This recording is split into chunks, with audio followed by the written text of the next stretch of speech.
The fourth quarter is fast approaching. Here are 5 ways that you can optimize your 401k before year end. That and more coming up.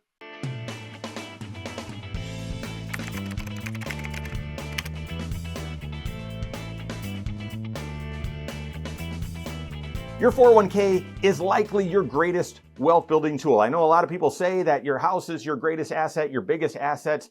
No, the 401k, this is the retirement account where you can own the world's best companies, right? Coca-Cola, Apple, Nvidia, you can own them right there. And the retirement account, this is the retirement account that has the largest contribution limits. Therefore, it's your greatest wealth building tool for you to take your income and shelter it into a tax sheltered account that grows and has tax benefits to it, and for you to build wealth and see appreciation. So are you using your 401k to its fullest and greatest potential? Well, here we are. We're fast approaching near the end of the year, the fourth quarter. What are some ways that you can turn it up a bit, that you can optimize the use of your 401k here in the year end? First, capture your catch-ups. Capture your catch-ups. If you are age 50 or older, that means you are able to contribute even more than the normal contribution limits that apply to the rest of us, okay? If you're age 50 or older.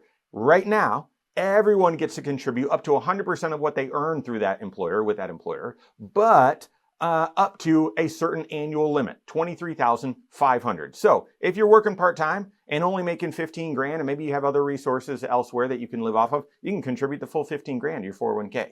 But if this is your career, and say you're making 75 grand, you're making $100,000, then that limit is 23,500, unless you're age 50 or you're turning age 50 this year or older. Then you can contribute an extra $7,500. That's right. That's not a rounding error. That's not something that you can just, oh, I forgot, I'll just do that. No, it's going to impact your cash flow. So it's going to impact your financial plan, but take advantage of it.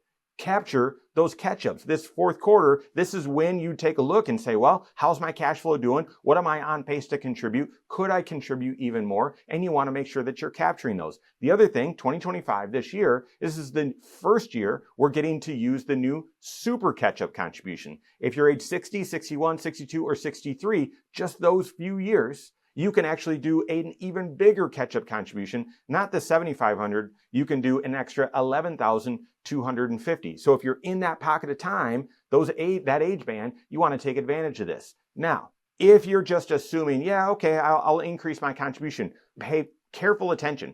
Your 401k might have a separate contribution box that you have to check or that you have to fill out in order to make catch-up contributions. Some 401ks, it's just, what do you want to contribute? What percentage? It's pre-tax or Roth. And if you put in enough, it's automatically going to flip over. Once you reach that normal limit, it's going to flip over to catch-up contributions. However, a lot of 401ks have a separate box, a separate area where you get to select how much catch-up contribution you want to do. I've seen so many people say that, oh no, I'm doing the catch-up contribution because they increase the percentage that they're making for their normal contribution, only to be stopped out at the normal contribution limit and have no catch-up contributions. So, way to optimize your 401k in the year end right now, make sure you catch and capture those catch-up contributions. Next, it might be time for you to rebalance.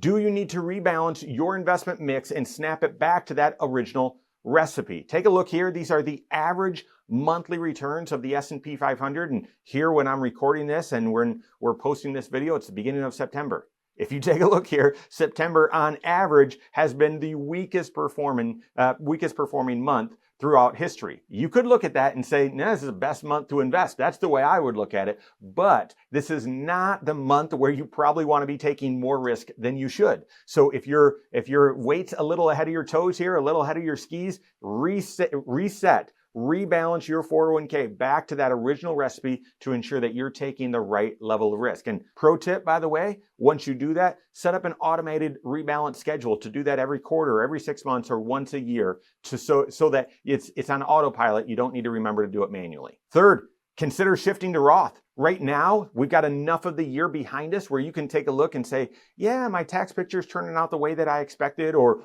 maybe my income's up a little bit, or maybe my income's lower than I expected. Yeah, I'm probably going to be in a lower tax bracket. Let's shift these dollars. Let's shift my contributions to Roth. I saw another example this week of an individual that's very, very low in the 12% tax bracket, and all of their contributions are going pre-tax. All of their contributions are going pre-tax. Now, you got to make this decision on an individual basis, working with your certified financial planner. But to me, if you're in the 10% or 12% tax bracket, I automatically think Roth. You got to work with a CFP to confirm that that's appropriate, but I would automatically be thinking Roth, or I would say advantage to the Roth. So right now, take a look, recalibrate. What's your tax picture? What do you anticipate your tax picture looking like? Do that tax projection for how do you think it'll turn out by the end of the year, and possibly shift from pre-tax to Roth contributions. Another way to optimize your 401k here before year end, do you have other investment accounts with dollars that are growing outside of tax shelters? If so, maybe you do a two-step approach to get those dollars into your 401k growing tax-free. This makes a ton of sense if you are contributing to the Roth side of your 401k. Think about this. Say you've got $15,000 that you put into a Robinhood account or an individual or joint account that really, there's no short-term purpose for these dollars. If there was, they wouldn't be invested. They're for your long-term, they're for your retirement, but they're growing outside of a tax shelter. Well, find a way to contribute those to your 401k.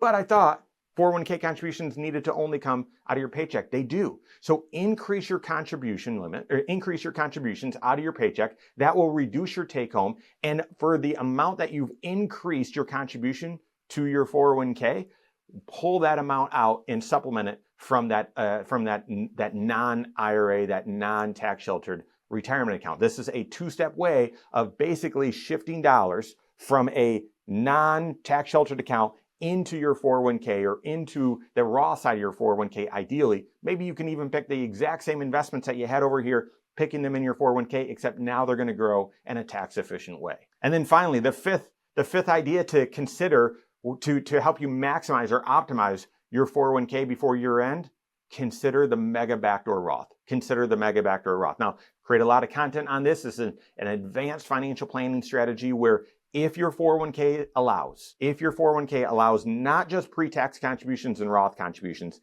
they allow a third type of contribution called after tax. Not Roth, but after tax. If they do, and you've got the cash flow, you've got the resources to be able to do this, above and beyond your normal contribution limits and your catch-up contributions, you can contribute above and beyond that after tax. And then when you contribute after tax, if your plan then allows for in-plan conversions or in-service rollovers, you can transfer that after-tax money that you contributed to the Roth side of your 401k or to your Roth IRA.